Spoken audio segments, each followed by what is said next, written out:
Good evening, everybody, and welcome into another episode of New England Sports Weekly. I am your host, as always, Sean Metcalf, and I am glad once again that you have decided to join me on another episode of New England Sports Weekly.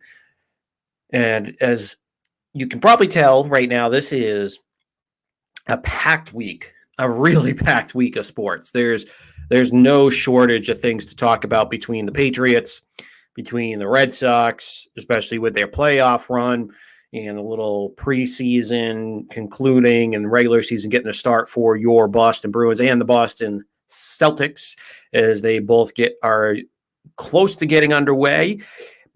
So we won't really dilly-dally here with a lot of the small talk, as it is a packed show for you this evening. And as we always do, we will start the show with Out of the Box. And out of the box, we will go to the Boston Red Sox as they have advanced to the American League Championship Series with the gentleman's sweep of the Tampa Bay Rays as they took that on home field at Fenway Park. So that was an exciting series. We'll get into that a lot more here shortly, but the Red Sox have just surpassed expectations, even the most optimistic fan. And I usually throw myself in that with a combination of a realist and optimism when it comes to sports. As I've gotten older, I've turned into more of a realist, but still sprinkled in with a little optimism here and there. And on the maybe not lighter note, but no, I shouldn't say lighter note, but maybe on the more depressing note, I guess, if you want to look at a victory that way, the Houston Texans almost stole one from the Patriots, but the Patriots were able to eke this one out, a 25-22 victory down in Houston. So the Patriots just squeaking away with a victory down in Houston. Boy, it didn't leave you with all those warm and fuzzy feelings after that game. That did not make you feel great about what's probably coming down the road here, especially with a pretty loaded schedule between Dallas this week. They get a reprieve with the Jets, but then they have to face a vaunted schedule of the Chargers, the Browns, then you have the Bills twice. So just things are not lining up great for the Patriots after they got off to a rocky start to begin with. But the Patriots did pull one out in Houston, so they are 2-3. So they did keep themselves closer to that group of teams like Miami and even Kansas City. Now they're 2-3. So you're still in that mix of underperforming teams that if you can find it later in the season, you might have a chance at a wild card. So the Patriots did salvage something down there. And as far as game one of the American League Championship Series is concerned, the Boston Red Sox did come out this afternoon, and they did name Chris Sale as the game one starter. That was a mild shock. You knew he was probably going to go game 2 or 3. It was a little surprising that they didn't go with Evaldi in game 1 of the series. But nonetheless, Chris Sale was named game 1. And in a perfect world, with a year removed from Tommy John surgery, yes, he is your number one. He's your number one pitcher by a mile. And obviously we know he's paid like it. But when he's healthy, he obviously is your number one. Now, playoff resume leaves a little bit to be desired, not just this year, but in his whole career. But that is a guy that normally you would have confidence in. But right now, the way that it went down in Tampa Bay, giving up 5 in the first inning, not what you wanted to see. But it will be interesting. We'll get into that decision a little bit more later on in the show. But that was the big news for the Red Sox prior to the American League Championship Series. They haven't released full roster breakdowns just yet. And as we mentioned, it is getting towards the end of the preseason for both of the winter sports teams with the Celtics and the Bruins. And the news coming today that Marcus Smart was suspended 1 game by the Boston Celtics. And Adrian Wojnarowski, the always trusted NBA reporter from the four-letter network. Sorry, I was just looking at a little bit of breaking news that actually had to deal with Marcus Smart, and it was just that he was suspended for the Heat game. But again, Wojnarowski dropped a Woj bomb that was pretty much that he missed the team flight. So that wasn't great on that end. So that's why he got suspended. Well, how will that work? And then the Boston Bruins get their season underway this Saturday in Dallas against the Stars. We'll break that down a little bit here. Have some preseason for the Bruins and for the Celtics to get you going for that, as the Bruins will start first this Saturday. And then later on, we will get the Boston Celtics, who travel to New York to take on the New York Knicks. And that will be this coming Wednesday, October 20th. So that will be here before you know it, folks. So we're getting into the winter sports. And it's not. And if you live up here in the Northeast, it's a little bit depressing because you know what comes. Feet of snow, 2 feet of snow, 3 feet of snow, whatever it ends up being this year. You get a bunch. It's the cold stuff, and it's not fun. Not fun at all. But you got to live with it. But nonetheless, it is a jam-packed show for you this evening. As we mentioned, it is a busy night in the Boston sports scene.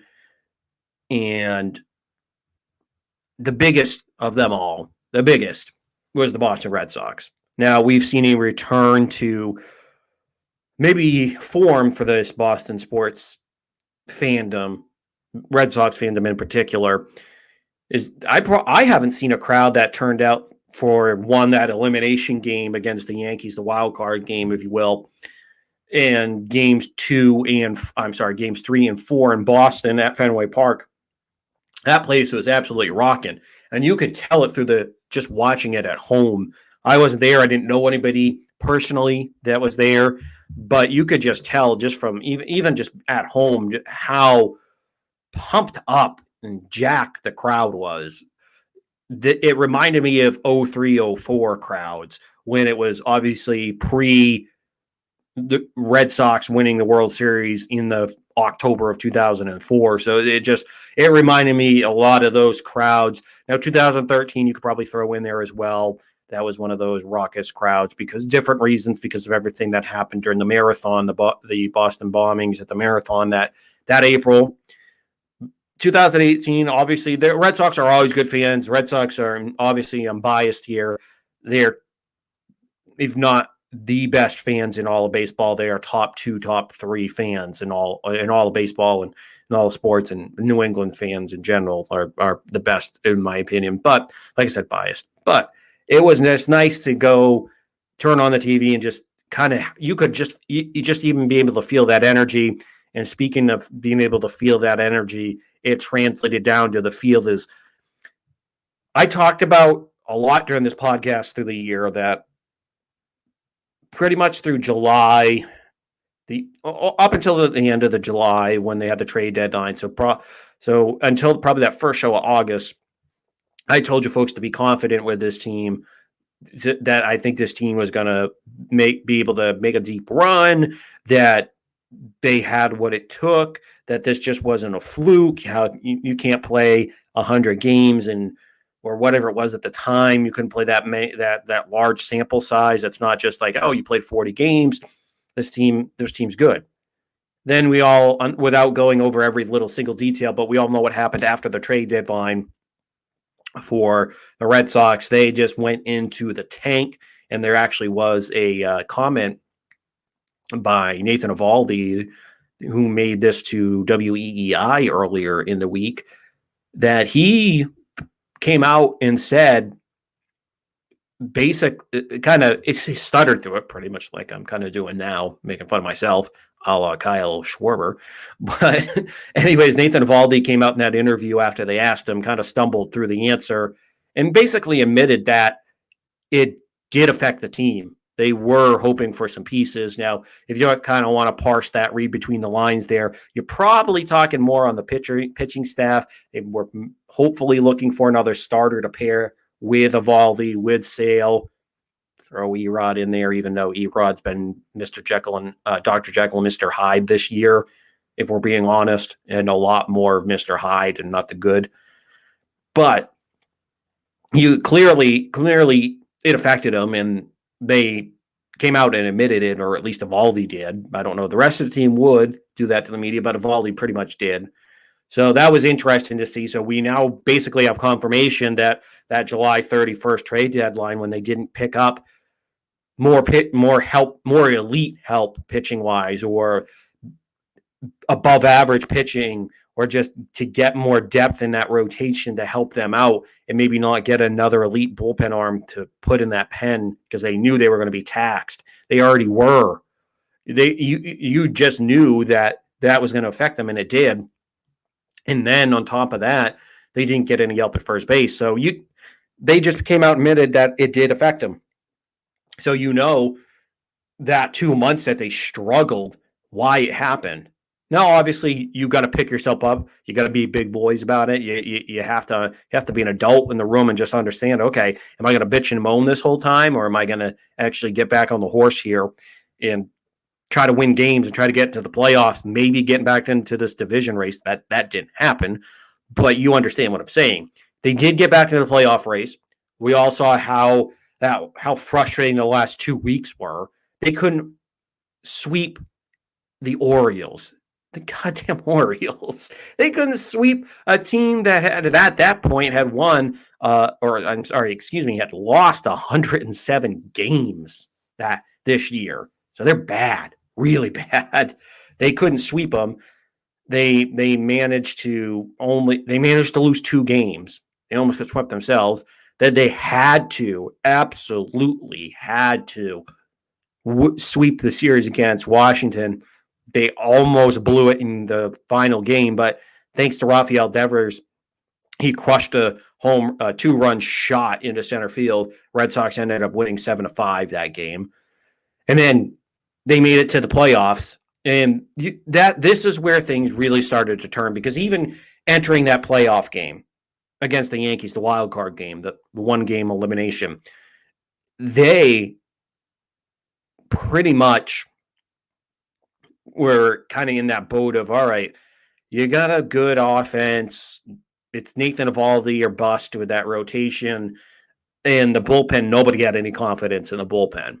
I mean, you could probably throw out a guy or two. Obviously, Whitlock, we all have confidence in. It did get shaken there a little bit, but he did have an injury, so maybe that affected him. He still had a terrific rookie season. If it wasn't for Wander Franco and Randy Arozarena for the Rays, Whitlock might be in more serious of a contention for the Rookie of the Year, but one of those two is going to win it.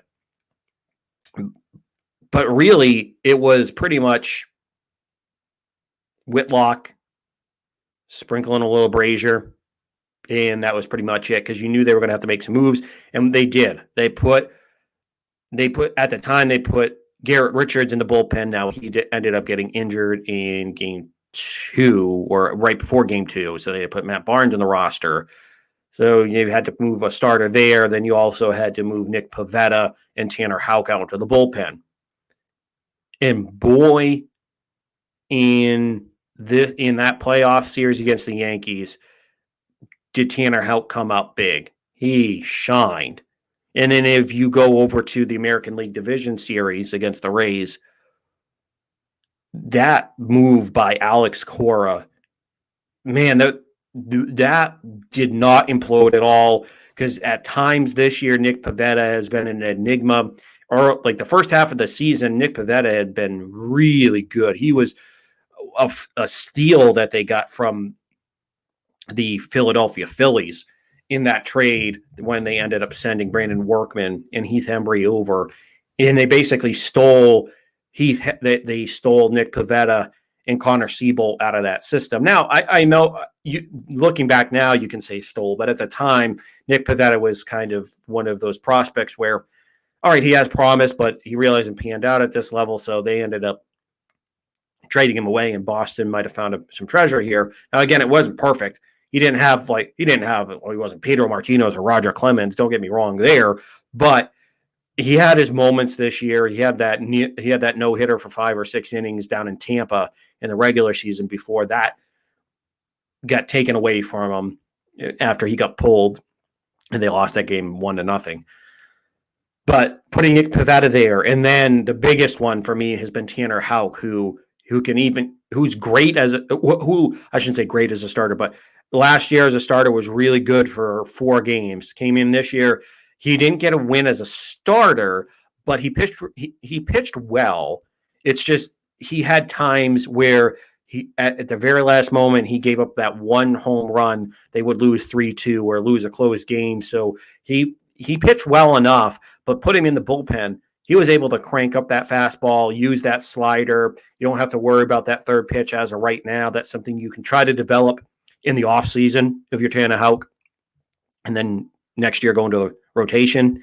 But that was the one thing for Tanner that I was really impressed here so far in the playoffs. Those have been Alex's 2 of his biggest moves there.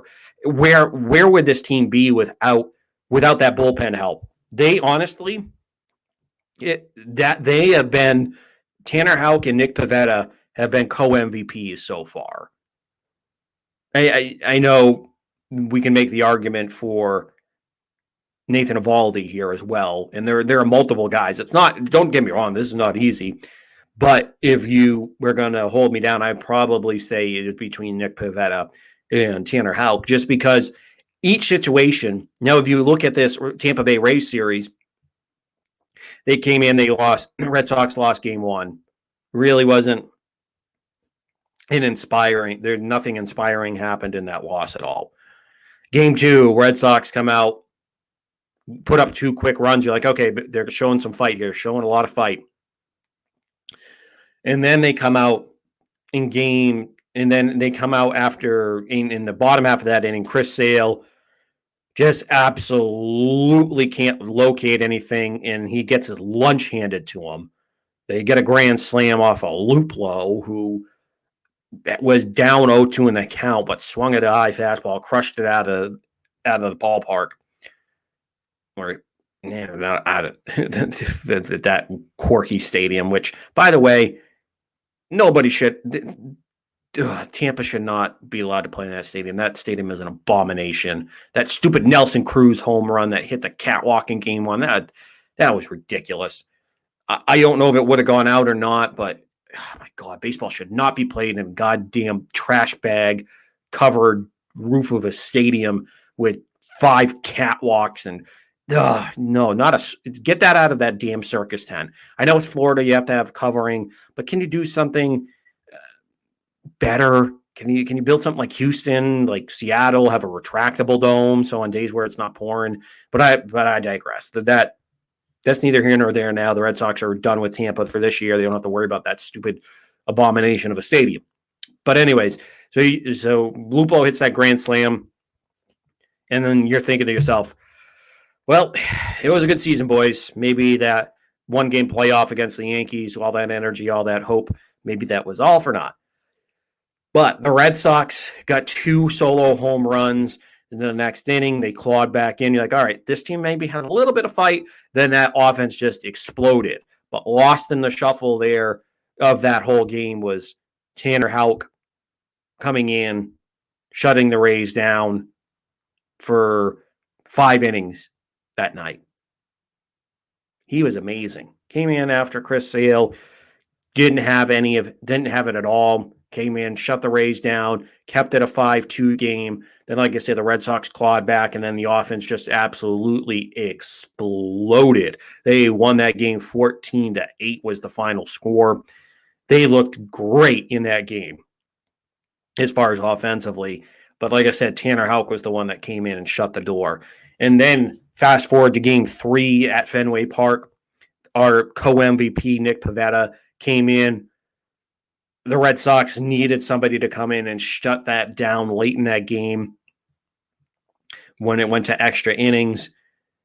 And it got a little hairy there at the very end for Nick Pivetta in the 13th inning where, he had only one out, gave up the double to, I believe it was a Rosarena was on, and then Kiermaier behind him.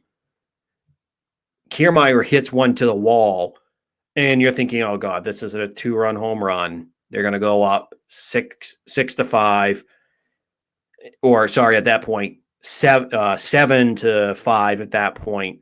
But then it lands, and you're like, okay, 1-run game. Here we go. Can the Red Sox scrap back here? They're going to be down 2-1. But took a fortuitous bounce off of Renfroe into the bullpen. They called it a ground rule double. And I knew it was I should rewind that a little bit there. It when it didn't go out and it landed, you're like, at first before it hit the wall, that's where I was like, okay, that's all right, it's a 1-run game now. But then after I saw it hop into the bullpen, obviously you can't see right away if Renfroe purposefully did anything. I didn't think he did, even from the get-go. And then you show the replay, just hits off his hip and bounces into the bullpen, and like, ground rule double. And then, of course, John Schultz and the broadcast crew, and they're like acting like they've never, ever seen this before, and like this is brand spanking new to baseball. But it's like, if you rewind a couple of years ago in 2019 to that division series up in Toronto for the Rays, they had the exact same situation. Happened with the guy that was at bat with Kevin Kiermaier. This time it was Kiermaier that had a careen off of him into the stand. So it's like, you guys should know that that's ground rule double. But Nick Pivetta pitched his ass off and was able to get that one last strikeout. And then the hero of the night, Christian Vasquez, comes up and slams a home run over the Green Monster. Walk-off Sox, they're up 2-1. And then they end up having a tough game 4. I was going to say game 5. Game 4 in Boston, where they went up 5-0 at one point. Rafael Devers crushed a low fastball, a low pitch down in the zone, which, I mean, as a Red Sox fan, don't get me wrong, as somebody that watches and roots for the Red Sox, to have that pitching staff continuously throw to Rafael Devers, who, when he's healthy, is one of the best baseball players in the league. He's a top 10 player, probably a top 10, top 5 hitter. He's that good. But he's clearly injured. Something's going on with that. The forearm, the wrist, the arm, the hand on his, I believe it's his right arm for him. And he clearly something's wrong. So he has trouble catching up when he swings and misses to those high fastballs. Anything down low in the zone, he can still get to him and crush it. You can still make great contact, and that's what he did. They throw him a low ball, crushes a 3-run home run. Red Sox are up 3-0. They tack on 2 more. They should have had at least 2 more in that inning, but they did all that damage with 2 outs. They're up 5-0, and the Rays come storming back, and they do it again in the 8th inning, and you're like, here we go again. Are the Rays actually going to do it this time? Because the momentum felt like it was kind of more or less going to Tampa that last night. But, again, the pitching staff, Garrett Whitlock comes in, pitches 2 shutout innings. Red Sox come and win it in the bottom of the 9th on Kike with the sacrifice fly. That the bullpen, which was maligned down these last 2 months, great work out of, again, Nick Pivetta, Tanner Houck, Garrett Whitlock, Ryan Brazier. I know he ended up giving up the 2 runs there in game 4, but still, he came in multiple times in the series and slammed the door. Then Hansel Robles, yeah, can he be frustrating at times? Hell yeah, he can. Hell yeah. But so far in the postseason, he's been pretty good. Like I said, he had the 1 hiccup in game 4 as well to throw that in. But honestly, though, he's been a lot better than I thought. Earlier in the season, he was a guy that would come in, walk the world. But he's figured it out. Something's clicked for Hansel Robles. So in the other person that you have to give a lot of credit to, we'll get the offense here in a moment because we're not going to forget them, But the other person you have to give a lot of credit to is Alex Cora in this situation. Alex Cora has been absolute magic for the Red Sox this postseason. And I know a lot of people will, especially now that they're going to play Houston in the American League Championship Series, they'll bring up a lot of the allegations, the cheating. He got suspended for the sign stealing incidents when he was the bench coach in Houston. He and AJ Hinch did. And obviously last year, Cora paid the price. He was suspended for a full season. He is back. Obviously, he's back now. But in 2018 and again now in 2021, we've seen time and time again, he has a 78% win percentage. 78% of the time he gets a win in the postseason. So 78% win percentage is great in the playoffs. He knows what buttons to push, what triggers to pull when it comes to the postseason.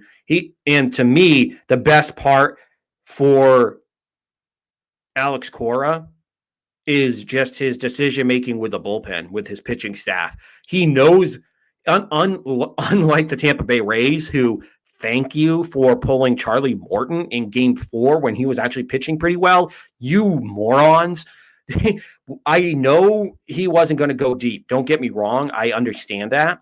But don't let Carmine Jr. or whatever their name of their computer system is, and if you don't remember, Carmine was the name of Theo Epstein's computer that he had that did all their system, that did all the work for him back in the day. But the point being is that, remember last year, Kevin Cash got dragged for taking out Blake Snell only after pitching a gem of 5 innings or 6 innings in Game 6 of the World Series, and they go on to lose the World Series, where if they win that game, who knows what happens? They might have gone on to win in the series. But again, you can't. Cora isn't a slave to the analytics, which, don't get me wrong, Chaim Bloom comes from the Tampa Bay Rays, so he's heavily influenced by sabermetrics and the statistics and the analytical side of baseball. But I think he also understands that where I think even his predecessor, not the predecessor, but his former colleague, Andy Friedman, who was the general manager down in Tampa, but then took over out in LA. He has a lot of money he spends, but they even have a little bit of analytical side to him, where we might kind of see Dave Roberts deal with some of that here as we get into the offseason. Depending on what happens in LA, he might lose his job because he doesn't follow it directly by the book. But I think that's the one thing that I have seen Chaim Bloom do, is he lets Alex Cora, he trusts Alex Cora to make the right decisions. And time again, he does. He's a mix. Alex Cora is a good mix of analytics, but old school baseball as well. As you use the feel, you have the analytics, you blend it all, where it's okay. We know maybe the third time through the order he doesn't do as well, but tonight he's dealing, and these guys are having a hell of a time trying to hit against Nathan Eovaldi, Tanner Houck, or whatever it may be. He knows that, okay, maybe on this night where he's not as good, he's okay, he's decent, but okay, tonight's the night to look at the analytics and say, okay, we'll take you out before you get the third time through the order. But Alex Cora, to his credit, if he sees something happening where it's trending in the right direction, he's not going to all of a sudden just go to the book and say, nope, fifth inning, book says, got to take him out. Nope, he's not doing that. So you do have to like that as far as what Alex Cora has done so far in the series. Again, he's making all the right moves, and making that move as far as putting Kyle Schwarber into leadoff spot. I know it's kind of necessitated because you had an injury to JD Martinez earlier in the series, but he put him in that leadoff spot, got a leadoff home run, was getting on base in the series. He was playing great. And honestly, I loved kind of a side note here. I loved seeing Kyle Schwarber out there tipping his cap to the crowd after he made the underhanded throw. You know, he's out there. He's playing loose. He knows he's not a great defensive first baseman. This is only his 11th major league game there. He's primarily an outfielder, DH type. So he knows, but at the same time, he knows what's at stake. So he knows to give a little bit of levity to even a tense situation like this, and everybody was eating it up. It was funny, but honestly, though, Alex Cora keeps pushing the right buttons. He put JD Martinez when he was able to come back down 6 in the order, lengthen that lineup out. I know it was more out of a necessity, but it's worked brilliantly. You put a slugger like that down low in the order, and what happens? You get a 3-run home run to make it 8-5 in that American in the American League Division Series against Tampa. So Cora has just been absolutely on fire with his decisions. He is, for my money, yes, I am biased, but he is arguably the best manager in baseball. There are definitely good decisions out there. Bob Melvin out in Oakland. I do even though Dusty Baker is a million years old, Dusty Baker still is a good manager. He's a good players manager. I'm not going to go through everybody, but you get the drift. There are good ones out there, but for my money, I would give that to Cora. He gets the best out of his players. The players have come out, Xander Bogaerts, Alex Verdugo, you name it. They've all come out and they said that they love playing for AC, playing for Alex Cora, that they're motivated by him. They would run through a wall for him. I believe it was Verdugo that came out and said that he would run through a wall for him. So, he's got the players have his back and he's got the players back. So it's an absolute marriage made in heaven as far as manager players go with this.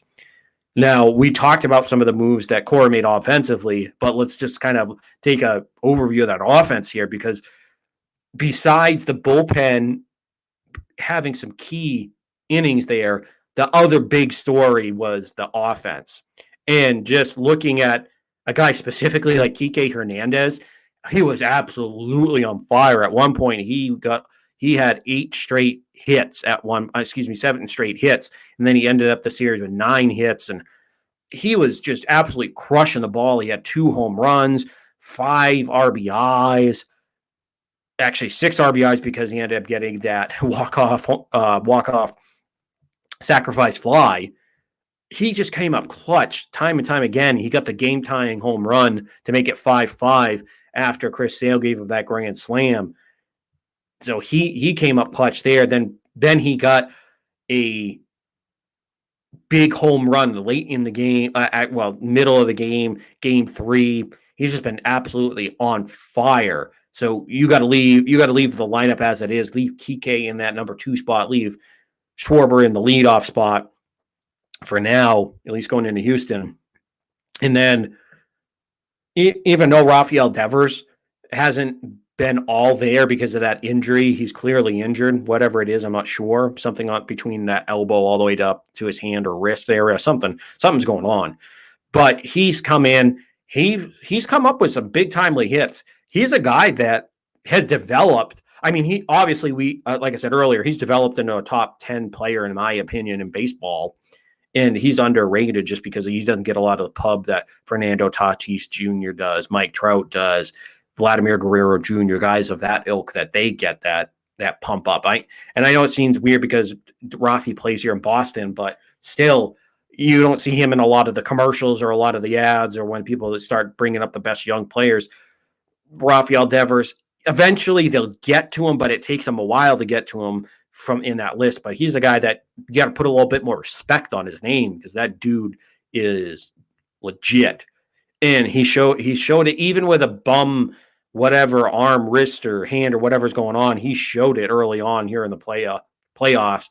Again, he had a big home run down in Tampa. He's come up with a few hits, big time hits, and then he obviously had the big 3-run home run.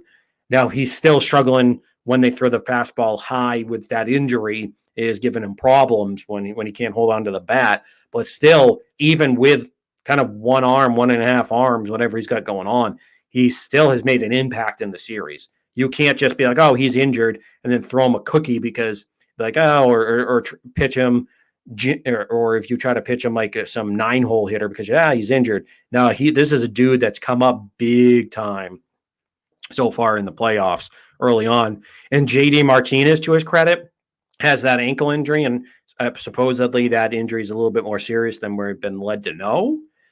But according to some speculative reports, but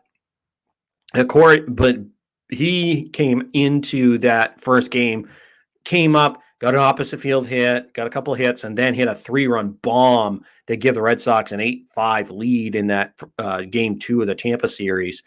And then he ended up hitting 417 so far in the playoffs, or just slightly around that. Was at last check, it was 417 for JD Martinez. So he's hitting well.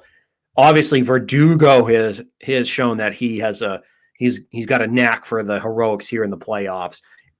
Christian Vasquez came up with a big walk-off home run. Everybody's contributing in the lineup. The only person that you would have even said would have been a weak link would have been Christian Arroyo, more or less, because he's been out injured, but he's even come in and hit a little bit here in the playoffs. So honestly, this team offensively is clicking on all cylinders. There are very few weak links in this lineup, and one guy that really hasn't gotten it going just yet has been Hunter Renfroe, but he's got a ton of power. So eventually he's going to club a home run, maybe here against Houston coming up. So it'll be interesting to see. But this offense is going to dictate how far this team goes. Yes, the bullpen and Nathan Eovaldi are going to have a thing or two to say about it, but this team is driven by this offense at this point in time, because we don't have a fully healthy Chris Sale, so you don't have that 1-2. We'll see. Maybe Chris Sale pulls at 2018 David Price and pitches well against Houston in the playoffs. You never know. But right now, you don't have that 1-2 punch at this time in the rotation. So we'll see how far that offense can take him, and I think they can take him pretty far here. Even though Houston has just as potent, or maybe just a tick above an offense, but it's not David versus Goliath in this matchup by any means.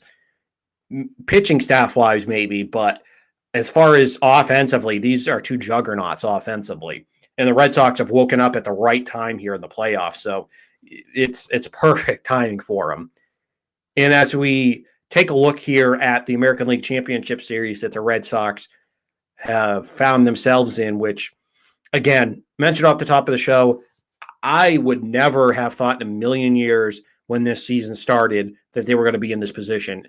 Even as optimistic as you can be as a Sox fan, there's no way in hell you could have told me back then. Like I told you, I thought they could have contended for a playoff spot, a wild card spot when the season began. Maybe if things go really well with the offense, and if Chris Sale can come back at a decent time, you might have a shot at maybe contending for the division. We all kind of know how that played out, but just honestly to see, I didn't even think, even I never thought they could have been here at a point where they could have a chance to make it to the World Series, and now that they're in the American League Championship Series, I would have told you we're nuts. And guess what? If you listen to me, you probably right now would be rolling in some cash if you put a decent bet down at any of those sports books. But to be honest, I'm just enjoying this ride right now. I hope it doesn't end anytime soon, because it is fun as hell to watch. Yeah, some of the games have been frustrating, but it has been fun as hell. Man, every night getting up, jumping up and down, just like I'm back in middle school, early days of high school again, watching the Red Sox back in 2003, 2004. Those were the days during the playoffs. Those were so intense. And you're getting that back now. I kind of have that feeling again, just more because you've had a couple of really bad years here for the Red Sox, sandwiched in between last time when they won the World Series in 2018. It's not like they've been able to keep it. They kind of bottomed out. So you kind of get a little bit more appreciation.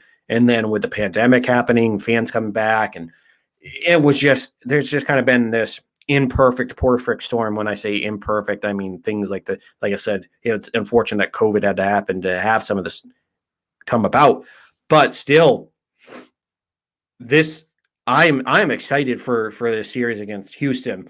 Now, Houston, to me, they're going to be really tough to beat. In my opinion, they are the best team in the American League. I know Tampa won 100 games, but to me, Houston was the better team. They're more loaded all the way through offensively. They're not just a bunch. yes, Tampa had one of the best offenses that they've ever had and one of the best in the league. But to me, outside of Wander Franco and Randy Arozarena, who that's really the lineup was built around, it was a lot of other guys where, yes, they had power, but it was pretty much, all right, I'm going to hit 39 home runs, drive in 99 runs, but then I'm going to strike out a million times and only hit 225, a la Austin Meadows and Brandon Lau. That's pretty much what it felt like to me, was like, okay, we got a bunch of guys that hit for power that surround Franco and Arozarena, but other than that, it's just kind of been at this point, the ghost of Nelson Cruz. He didn't show up in that series, so they thought they might have had a third guy to add in there with Cruz, but it's been a lot of guys that can produce power wise and runs, but if they don't hit it out of the ballpark or are smacking it deep into the alleyway, they're striking out all the time. But it's different with this Houston team. I mean, you have a healthy Jose Altuve, who, again, last year was bad. This year, he's really good. He's hitting over, I believe, 279, 280. He's hitting really well. You have Carlos Correa found his stroke again. And, of course, you have some new guys to the party. You have Giordano Alvarez. And then you have Kyle Tucker, who's found his way, who's really good corner outfielder. But this team is stacked up and down. The only weak spot they have in their lineup is Martin Maldonado at catcher. Pretty much everywhere else, you still have some savvy veterans still, like Michael Brantley, who's still bringing it at his age. And then, you have Yuri Gurriel, who won the batting title, batting 7th for them this year. So this team is absolutely loaded. It kind of reminds me, maybe not as much as 2003, because I think that 2003 Red Sox team was a better offense, because you had two superstars in Ortiz and Ramirez in the middle of their careers. But they're throwing shades of that 04 or that 03 Red Sox offense, where they have a batting champion batting down low in their order and having a bunch of other studs surrounding them. So if you're the Red Sox pitchers, you have your hands full. Now, do I think that they can maneuver their way through it? 4 games? I think they can. It's going to be real tough, though. To me, when it comes to the Boston pitching staff, they did not have a good time down there in Houston. Nathan Eovaldi, Eduardo Rodriguez struggled down there. I know during the regular season you did have some guys like as far as Martin Perez and Garrett Richards that had to pitch down there, so they did end up getting shelled. But this year, Boston has not played well. They're 2-5 against Houston. But again, this is a new season, basically, when it comes to the postseason. You have a lot more confidence now in what you've seen. Nathan Eovaldi turns it up in the playoffs. He has been an absolute stud. I mean, he's nasty Nate, but he's playoff nasty Nate. He's absolutely filthy when the playoffs come. He knows when to crank it up, when to turn it up. He has that ability to just basically turn off everything. Turn off everything in his brain, be like, okay, do you guys need me today? He came out during game 4 and was like, I know I pitched the other day, but I'm ready. I can go now. If you need me to pitch, I can do it now. And so he's like, I can give you an inning. So he's an absolute bulldog out on the mound. Unlike that $324 million mistake the Yankees signed out in New York there. Kermit the Frog. Oh, I'm sorry, did I hurt your feelings, New York? Sorry, I don't care. I don't give a rat's ass. It's a frigging Muppet. He can get over it. It's a joke, folks. Yankees fans, you're too sensitive, you assholes.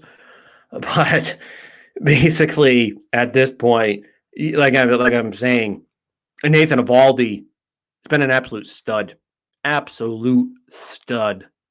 And he's got it, like I said, he's got his work cut out for him. But I think you have a good shot there with Eovaldi, who probably most likely will go game 2. Because as you mentioned, Chris Sale gets game 1 tomorrow night down in Houston. Now, the advantage I think have putting Chris Sale in game 1 for the Red Sox is I think you end up getting that,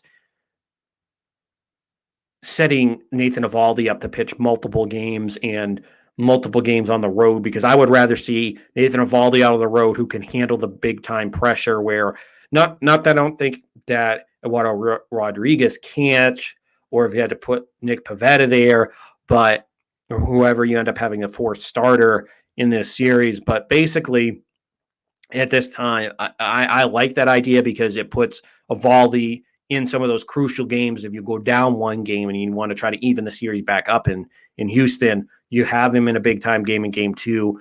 And then that would put him on track, I believe, for game 6 in Houston. So depending on where you are, if you can win that game or you need to stay alive, if you make it that far, then I like what it does by pitching Sale first and pushing your, at this point in time, your better pitcher to game 2 and pitching other games in this series. Now, what I said earlier is I hope that Chris Sale can find a little bit of 2018 David Price when he absolutely had a dominant game 5 in Houston to help the Red Sox win the American League Championship and send the Red Sox to the World Series. That was a ballsy move there by the Red Sox, as far as he hadn't pitched well so far in the postseason. He had his 2018 before game 5 wasn't bad. It wasn't great. It was kind of mediocre, but then game 5, he really turned it on and he pitched a gem for the Red Sox. So maybe Chris Sale, who we still have to remember, this is only his second or third month back pitching against major league competition since he had Tommy John surgery. So this isn't exactly some guy out there that this is a year, 2 years removed from Tommy John and you have to be worried. This is a guy that's still working his way back. So we don't have a full Chris Sale. But again, if Chris Sale can go out there, give you 3, give you 4, hopefully get you 5. You're really crossing your fingers and hoping to get you 5. Anything past 5, I don't think is going to happen. But if he does, that's more than gravy. That's putting a cherry on top of that. But still, even if Sale kind of falters and you have to bring in everybody hands on deck for game 2 with bringing in Tanner Houck, maybe Nick Pivetta, depending on how things go, then you feel pretty good about it. Where if you had Chris Sale game 2 and let's say you ended up losing game 1, then you don't feel as good about it just because Chris Sale hasn't pitched as well here in this year in the playoffs. So I do like that. I like what their plan is going into game 1. Now, hopefully it works to what they expect it to, and hopefully the Red Sox can lengthen out this series. Now, again, Houston, as much as we crap on them for cheating back in 2017, this team is really good. There's no way of getting around it. This Houston team is loaded. They're good. They're the best team in the American League. No ifs, ands, or buts about it. But still, it's not like they're unbeatable. They had stretches where they got swept by Baltimore, got swept by Detroit, who are 2 awful teams. We know that Baltimore is awful just from having to watch them, being a Red Sox fan. But still, they're not like, let's say, a la using another sport here, the 2007 Patriots, that they're an absolute juggernaut that can't be beat. We all know. I'm not going to bring up the last game. Another discussion, another day. But point being is that this team has the capability and to beat this Houston team. They have the offensive forces to certainly stay with Houston. They're par for par right there. I mean, it's not like you're saying, "Oh God, I wish I had 7 out of 9 or 6 out of 9 of these guys on my team." Well, maybe you could point to Kyle Tucker there out in the outfield. Jose Altuve is surely one at second base. But other than that, I mean, you have Rafael Devers at third. I would, in a heartbeat, take him over Bregman, which I like Bregman. Don't get me wrong. Bregman is a good player. He's a good third baseman. But I would take Rafael Devers in a heartbeat over Bregman any day. And then you just look at Xander Bogaerts. I would take Xander Bogaerts over Carlos Correa. And just on and on and on. DH wise, maybe Alvarez, because he's healthy, I might take him at this point. But it's still, again, this is a situation where I think the Red Sox, where it's going to come down to again, is where Cora pulling the right strings pitching wise. Is he going to let maybe Sale or Evaldi or Erod, who turned it around in his last start, is he going to let them go 3, 4, 5 innings? How is this going to go? And then him maneuvering around with, well, we were gonna pitch Nick Pivetta game 4 or 5, but now we had to put him in the bullpen. And how does he use Tanner Houck? How does he use that bullpen? Does the magic continue for Cora? And I like I said, I honestly think the Red Sox have what it takes to win the series. Am I going to put my nuts on the line, so to speak? It's going to be hard just because the Houston had manhandled them earlier in the year, and it's hard for me to forget that. So I think this is where Houston takes this, and they take it in 6 for me. Trust me, it's hard. It pains me to say that because I would love the Patriots to go on to the Patriots, seeing Tom Brady and the Buccaneers play the Thursday night football game here. But no, it would pay me to not see to see the Red Sox not make it to the World Series. But again, right now you're playing with house money, so whatever you can get now is just absolute icing on the cake. So we'll see how it turns out for the Red Sox. So we'll continue to break this down as we get into next week as well, because obviously there's going to be a lot to talk about when it comes to the Red Sox next week, because that series hopefully will still be going on by the time we're here. We'll keep you updated what the schedule is going to be, because maybe if there's a playoff game on Wednesday, we might have to shift the podcast around, but we'll keep you updated. Now, speaking of the New England Patriots, who we talked about earlier, or where I just mentioned, they went down to Houston, and they had themselves a game. Wasn't pretty. Said a lot of obscenities. A lot of things that it didn't make you feel good, especially that first half. Damian Harris, my God, man, you have to learn how to hold on to that football. It's getting upsetting at this point. It's unsettling right now to be at this point where you're fumbling in key situations. You fumbled at the end of the Miami game where you were already in field goal position, where you kick that field goal. I believe you win at that point. If at minimum you get the field goal, I think you get the touchdown there. And then in this game, it would have, at the time, I believe it would have given you the lead, or at least it would have made it, well, if you got the extra point, it would have made it 14-15, I believe, at that point. But you were marching down the field. You should have had a touchdown. I thought it was a touchdown. I thought it came loose after he hit the goal line, because I thought just enough of the nose hit it before it fell out, before it got punched out, before it started to fall. But they called that back. But regardless, if I think it crossed the goal line, don't even give him a shot at having them punch the ball out, Damian. You know you've had some problems. You have to correct that, especially in these key situations.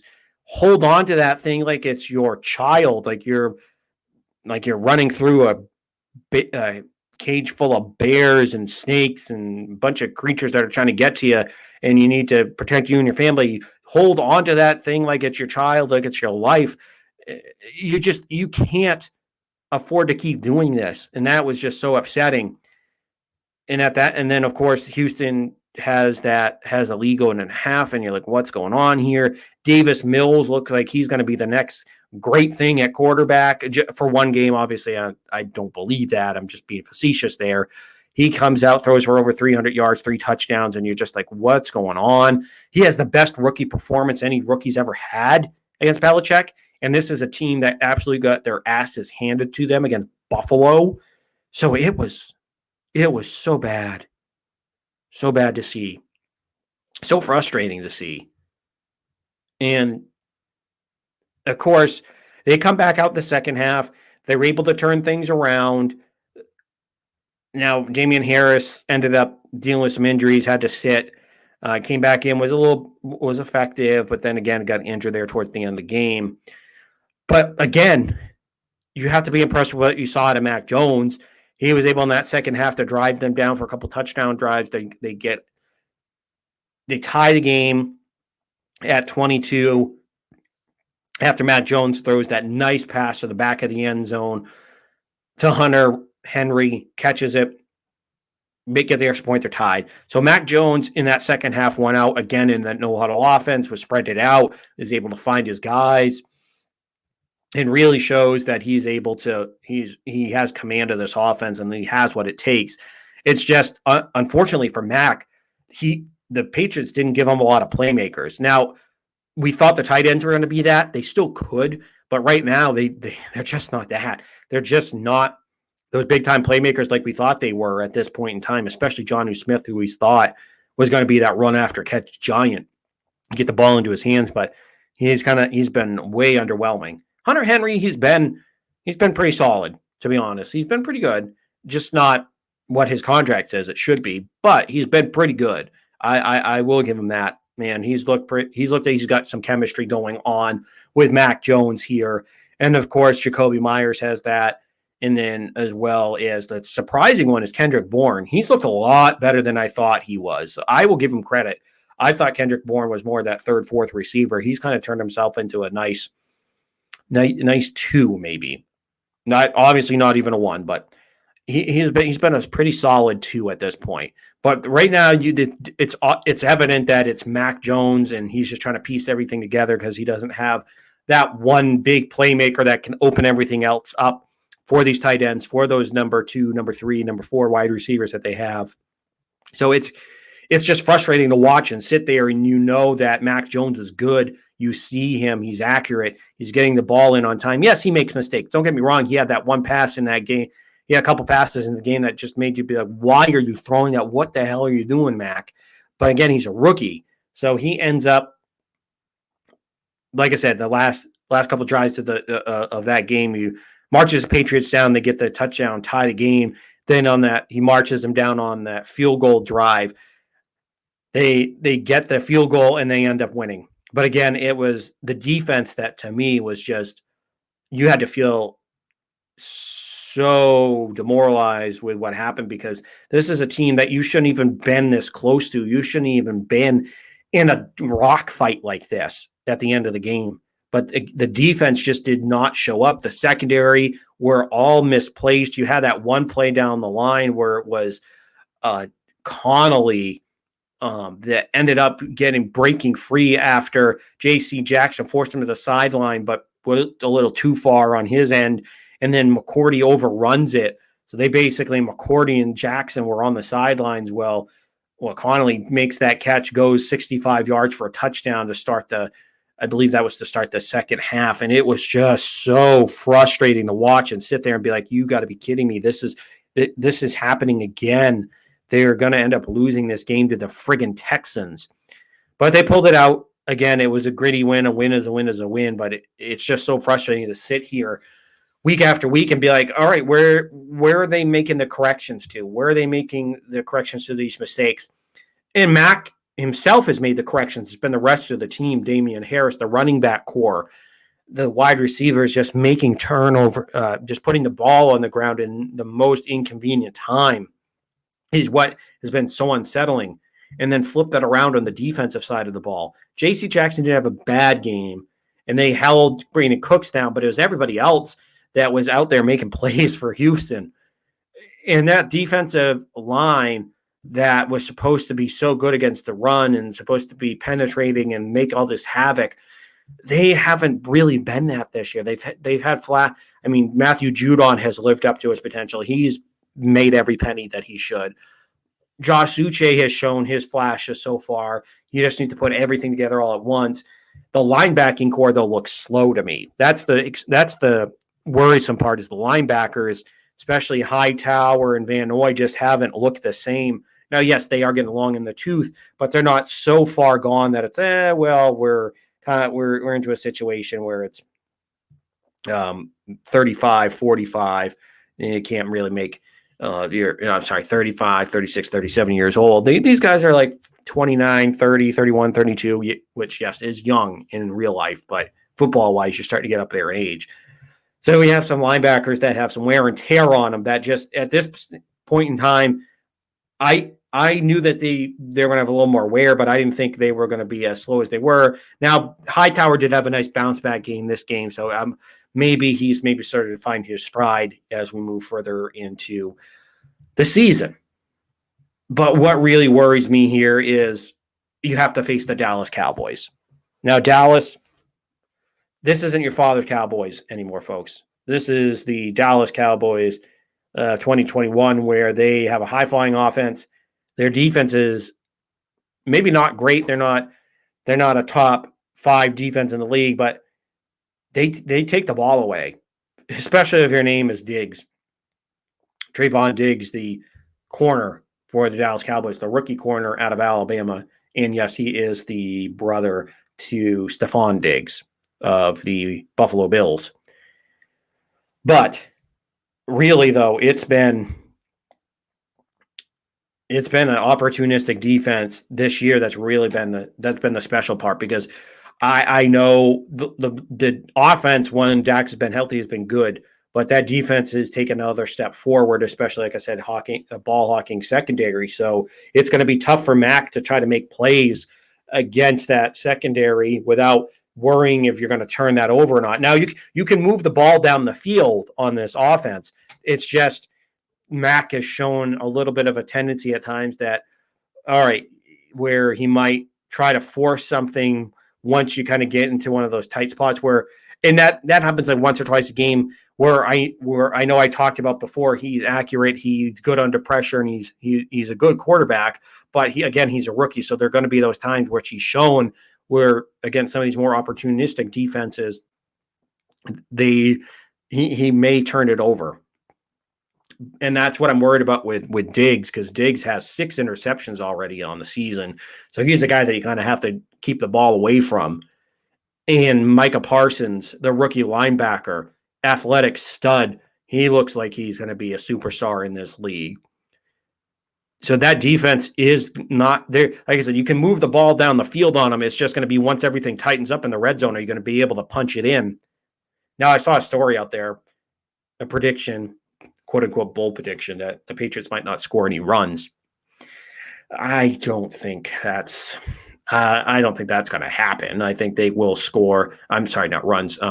Score points. I think they will put points up on the board. Now, can they get enough to win? I don't know. But again, and then you look on the other side of the field, Dak Prescott is legitimate. Dak Prescott has shown that he is a franchise QB now.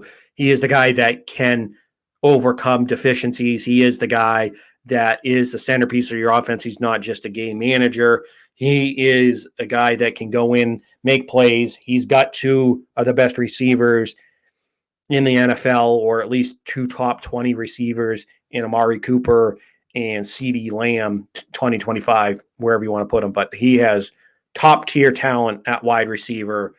He has, sorry, I didn't know if a light went out there. That was kind of creepy, kind of weird.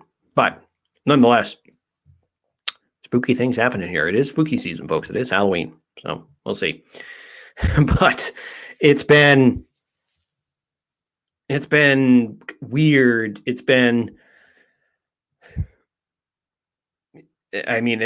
Not weird. Sorry, folks. I was still thinking about the lights going out there. That's creepy. But as far as Dak Prescott and this offense, they've been rolling all season long, and now they have Tony Pollard, who can spell Dak Prescott, and both Tony Pollard and Ezekiel Elliott look like they're both going to rush for over 1,000 yards. So that's going to be insane that you're going to have 2,000-yard rushers. You're going to have 2,000-yard receivers. This offense is loaded for bear. So this defense for the Patriots is going to have their hands full. And they didn't play great against Houston last week, so that does not make you feel great.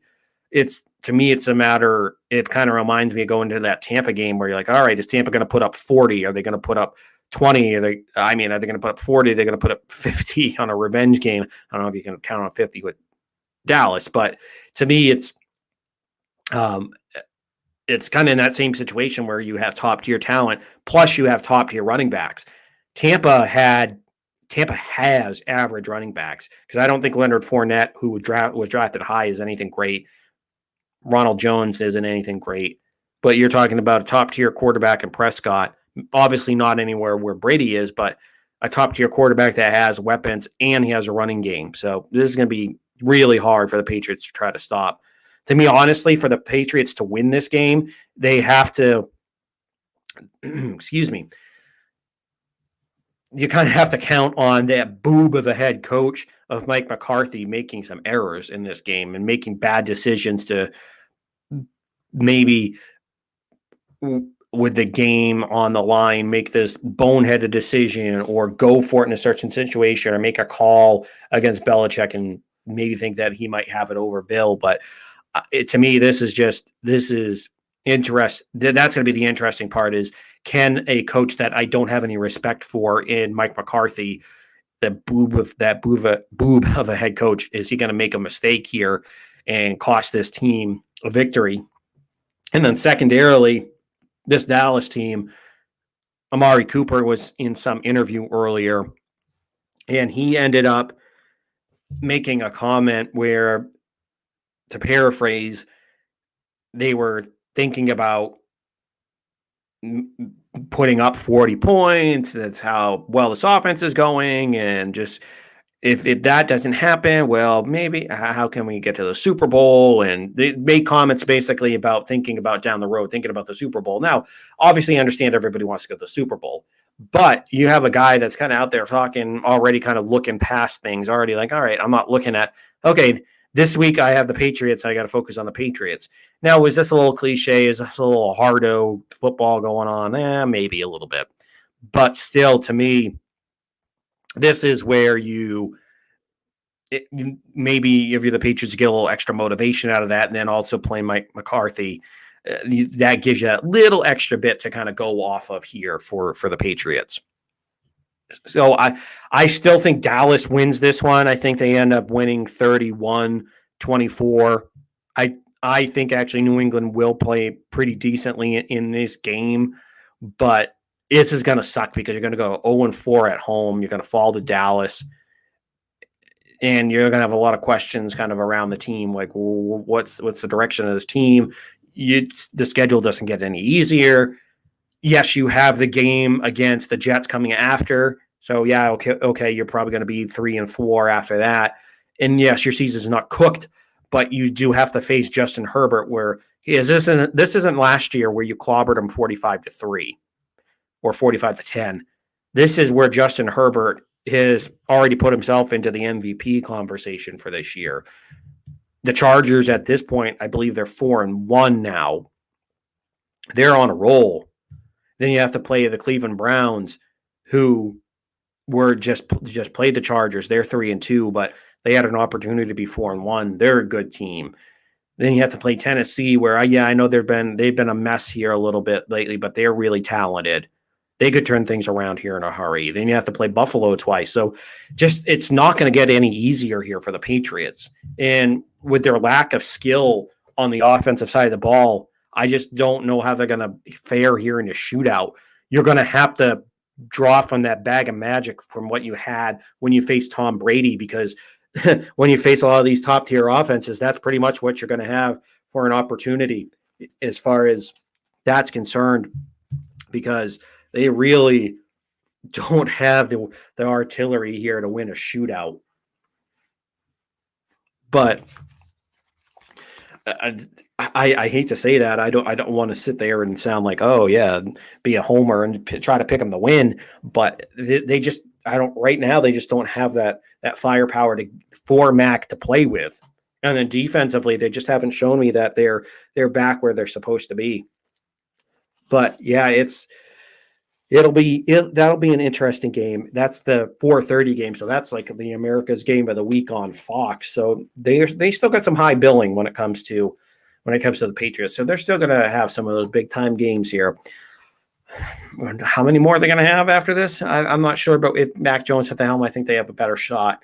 But honestly, it's going to be I don't think it's going to be as disastrous as it was against Houston, but it'll be a tough game to swallow here for the Patriots. So we'll talk about that more next week. We'll break down week 6 and look forward to the Jets game and see how things turn out for your New England Patriots as they look to try to go get to back to 500 at 3-3 and try to stay away from being 2-4 on the season. Now, we wrap a little bit of rapid fire here to kind of close things out before we get to fantasy. It is the start of winter, or we're getting close to the start of winter sports here, as the Boston Bruins will start on Saturday against the Dallas Stars. So we'll get into a little bit more hockey next week when we have some regular season to look at, but just kind of previewing the season as we left you back in June or July, with playoffs. The Bruins, when they got knocked out by the Islanders, you knew Tuukka Rask had his hip injury, the back injury that he had to get taken care of. So he's out till February at this point in time. And then now you have to wait for him to come back. And if, depending on how your Linus Ullmark experiment pans out, even I wasn't sure why they signed Linus Ullmark, but just because you had Jeremy Swayman. Yes, I know he hasn't played a lot of games in the NHL, and that's the knock on him. But I liked what I've seen so far in the early going from Swayman, the UMaine product, and I really do think they should have given him the opportunity from Jump Street. But it sounds like he's probably going to get more of the opportunities because in the preseason, Ullmark has not looked great. So I think it's going to be Swayman's job to lose here, and depending on how the backup situation goes, then that's where you might have to sign Tuukka later on in the season. And speaking of contracts, that's where you also kind of have to look at this as the last year of the contract for Charlie McAvoy, so he's going to be due a big deal. And the rumors are that he's looking for $9 million, which in the NHL world is pretty big. You're talking about like a 200, getting close to $300 million contract in baseball just because of the cap situation. Just kind of got to flex things around. But that's what it is equivalent in hockey. That's a big time contract. But as far as Charlie McAvoy is concerned, I just say you back up the Brinks truck and you give him what maybe not exactly everything he wants, but you got to give him a lot on that contract because he's young. He is an absolute stud. Charlie McAvoy, I believe he's still only 23, 24 years old. Let me just look this up here just in a second, folks. But he's the cornerstone to your defense. He's the cornerstone to that blue line. And Charlie McAvoy is 23 years old, so he is a young pup. Oh, my God, I'm 30, he's 23. Wow, it's just things in life fly by. Oh, boy, it doesn't seem like I'm 30, folks. But as far as that's concerned, I mean, you have to give him that money. He's one of the better defensemen Chara obviously was the anchor for a long time. You have to, and you found that next torch to pass it to in Charlie McAvoy. He's going to be that other stud, and maybe he develops even more offensively where he could be that two-way stud, which I think he can develop a little bit more to that offense and maybe be a 15, 20 goal scorer for occasionally 20 goal scorer. I shouldn't say all the time, but I think where he can be in that 10 to 15 goal annually range as a defenseman. But then also be a stud on the on the blue line. Now that you have to get that taken care of, and then also your depth defensively and who's going to play with McAvoy, because it sounds like it's going to be some of the free agent additions that are going to rotate in and out along with Grizzly, depending on situational hockey there. And just once you get to the fifth and the sixth defenseman, that sounds like that might be a little bit toss up in the air. But if you could kind of solidify that defense, then I like that blue line core that they have. Now, again, it seems like we're writing the same record again because we have, yet again, who is going to be secondary scoring on that second line. We just replaced the names. For the longest time, it was David Krejci. And now it's going to be Taylor Hall for a short period of time, for a couple months. We had the Taylor Hall and Krejci on the same line, and it was beautiful. But I don't know. I just don't trust in Charlie Coyle. Charlie Coyle for the third or fourth, for a third line centerman, I love him there. For your second line, where you need that more scoring out of him than what he gives you, because his highest output was a couple of years ago when it was 56 points. I don't see the offensive upside that can also help unlock even more of what you get out of Taylor Hall. And if you had a guy similar to Krejci, then I really love that second line. So I think it's just going to be more of the same story of, okay, another year, got to get secondary help on that second line. So it's more of the same here with the Boston Bruins as far as the secondary scoring, because the first line is the best in hockey with Marchand, Bergeron, and Pastrnak. So that I'm not going to touch. But it'll be interesting to see. And again, this is a team that I think if they might have a similar fate in the playoffs where they get out of the first round, advance to the second round. And now again, this year, everything goes back to the traditional playoff pool, playoff standings. But I like what they have going here this year. I mean, I should say I like most of what they have. Again, I don't like how they address the secondary scoring. Maybe Jack Studnicka can find it here and eventually be the guy they call up and put on that second line to get some more scoring.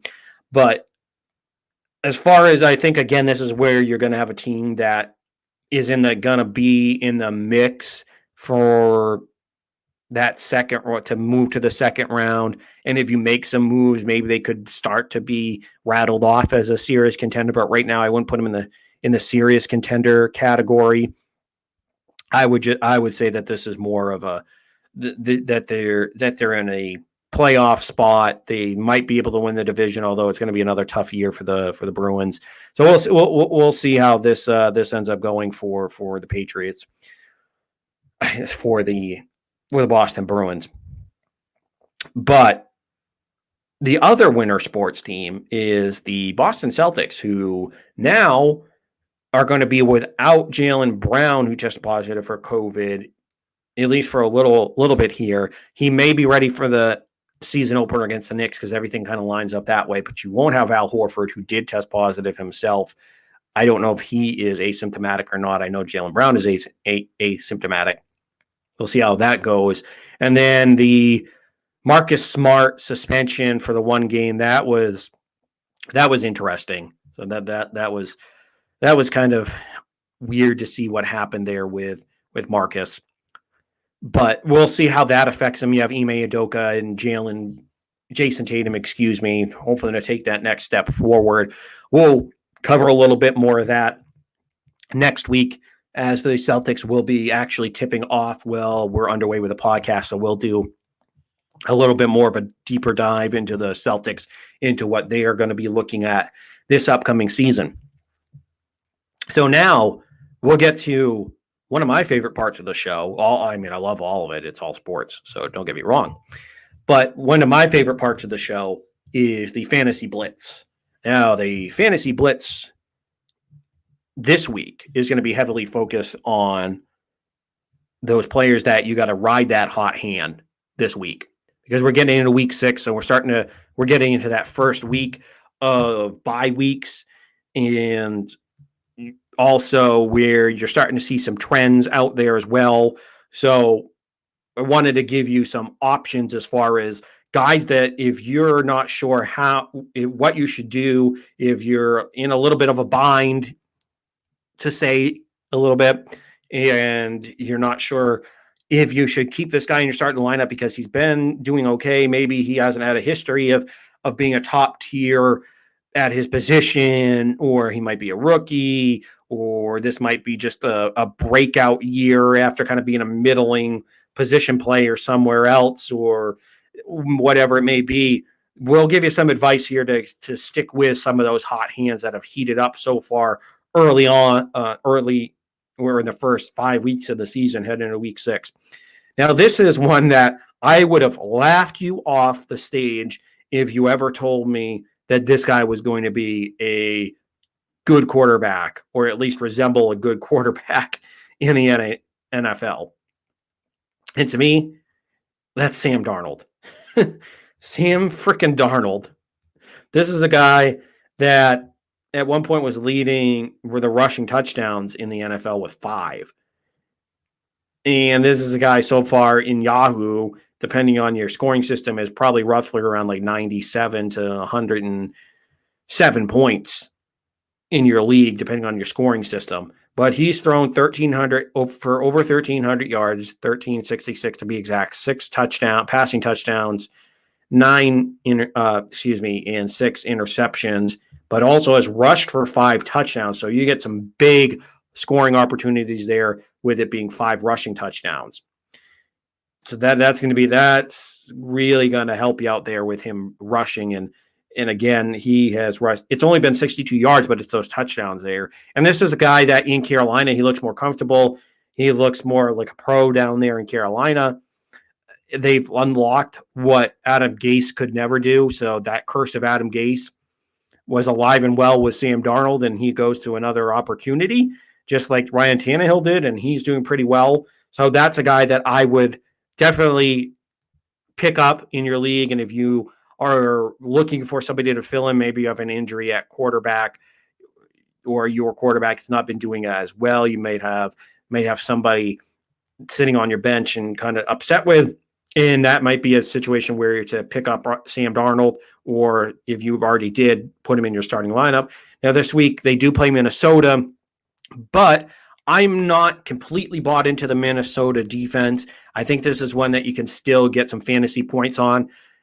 I think this is where you might see a performance of Sam Darnold. I don't think he's going to get to 300 this week. I think you see 250, 2 passing touchdowns, a pick, and 1 rushing touchdown out of Sam Darnold this week. So I think you get another solid performance out of Sam Darnold. So that's a guy that I think you can ride this week, ride that hot hand.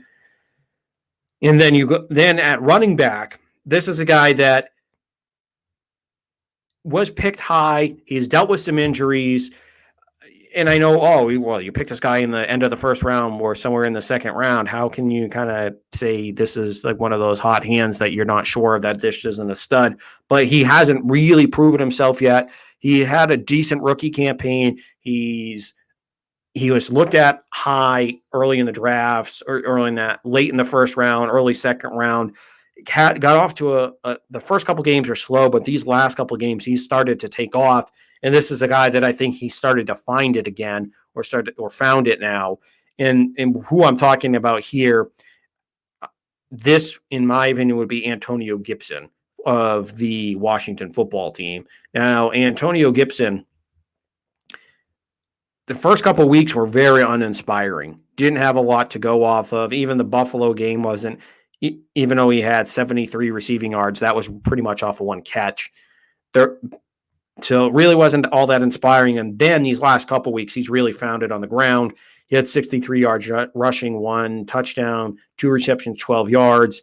And then this last week against Atlanta, against New Orleans, he had the 60 yards rushing, 2 rushing touchdowns, 2 receptions for 12 yards. So this is a guy that I think he's found it. He's still got another gear to go. So I think this is somebody that you can start that hand starting to get really hot, really warm here. And this is one that I think that you can start to ride here in Antonio Gibson. So if you've been kind of iffy, maybe you put him on the bench these last couple of weeks, but he started to produce again. So I think this is somebody that, again, that you can definitely ride for the rest of the season. Now, at wide receiver, I'm going to go with Jamar Chase. Now, is this maybe a little bit of a layup here? Sure. But still, he's a rookie, and sometimes you might look at those rookie walls. Even a guy like I drafted last year in Justin Jefferson that I stashed on my bench, that I was like, okay, he's going to take over for Stephon Diggs. Adam Thielen's getting up there in age. How well will he produce? Yada, yada, yada, all those type of those cliches. He was not struggling, but he didn't get a lot of opportunities for maybe the first 2 weeks of the season. Then he went off huge with that 175-yard, 2-touchdown game in week 3 last year. So he was amazing. So there's always that opportunity. There's always that kind of, well, he's a rookie. Even if he got drafted high, how well will he do? But Jamar Chase is actually, he has been solid all season long. He's put up from week 1, 5 catches, 100 yards, a touchdown, 2 catches, 45 yards, a touchdown, 4 catches, 65 yards, 2 touchdowns, 6 catches, 77. And then last week it was his ultimate coming out party with 6 catches, 159 and 1 touchdown. So he was a stud last week. So this is a guy that's been solid all year long. And I think now that Joe Burrow has looked a lot more healthy than I thought he was going to be, because there were reports that he didn't look great. Jamar Chase in training camp was dropping balls. But no, Jamar Chase he's an absolute stud. He has proven that he is a stud. And this is a guy that is, I think he's now going to start to really hit that stride, be more consistent as far as having more catches, more 100-yard games, maybe slow down. He might not get as many touchdowns right now at the moment, but I think this is a guy that if you're in a PPR league, he'll get a lot of catches. He'll get a lot of yards here coming up. So this is a guy that I really like if you are not completely sold yet on Jamar Chase, which if at this point, if you're not sold on Jamar Chase, I can't help you. I'm sorry, but this is a guy that definitely a hot hand that you have to ride.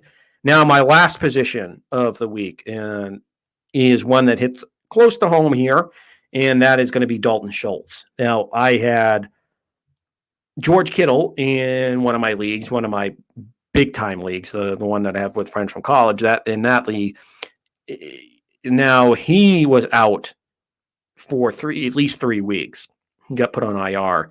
So I had to pick up a few tight ends here. Now, this was really tough because there were 2 tight ends to go between Dawson Knox and Dalton Schultz.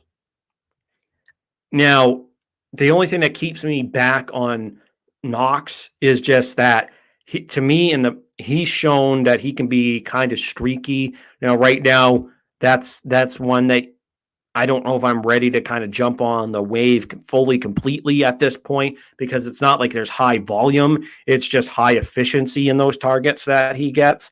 But the guy that kind of lives in the middle there that has really started to heat up is Dalton Schultz. Now, Dalton Schultz, since week 3, has had 6 catches for 80 yards, 2 touchdowns, 6 catches, 58 yards, and a touchdown. And last week, 6 catches, 79 yards. Did have a couple opportunities for a touchdown, but didn't grab it. This week, he faces New England, which, as obviously Patriots fans, as myself and others that probably watch this podcast, listen to this podcast, they can be susceptible at times to tight ends. So I think this might be a week where Dalton Schultz might have another one of those 6 catches for 70, 75 plus yards with a touchdown. I think this is where New England is going to definitely try to shut down or severely limit CeeDee Lamb and maybe Amari Cooper, or at least give him only one option at wide receiver and try to slow this team down a little bit. But you might give up some opportunities to Dalton Schultz at tight end. So this is a guy that if you're which tight end is always a desperate situation if you don't have, well, I had George Kittle now on the IR, or if you don't have Waller or Kelsey. I wouldn't put Pitts in there just yet, but he's looking like he might start to turn the corner. But this is a situation where I think where Dalton Schultz has shown that he's more consistent than Dawson Knox as far as getting more volume, getting more work. So this is a guy I think you can heavily lean on if you're looking for that hot hand at tight end to stick with. So that is your Fantasy Blitz for week number 6. And that was your 23rd episode of the New England Sports Weekly podcast. And as always, I've been your host, Sean Metcalf. And always remember to follow me at Sean_Met28 on Twitter or Instagram at that same handle, or follow the show on Twitter at NE Sports Weekly. Send me any of your questions, comments, concerns, whatever it may be, send it my way. And as well, always hit the like and subscribe on YouTube. Get those notifications when the show is about to start. And again, look into the live comments and always interact with me. I'd love to have that interaction. And then if you can't catch the show here on YouTube, always remember that it is available on Spotify and SoundCloud. Just search New England Sports Weekly, and that will pop right up. And again, hit that like and subscribe. Definitely subscribe to the podcast, and you will not be disappointed. Again, next week we'll wrap up next week's Patriots game with the Dallas Cowboys, and then again we will keep tabs on the winter sports season starting up. But the main topic du jour is going to be the American League Championship Series, as I believe that will put us at Game 3 or Game 4 by that point. So we'll see if we're still playing baseball by the time next week rolls around, or if we're at Game 4.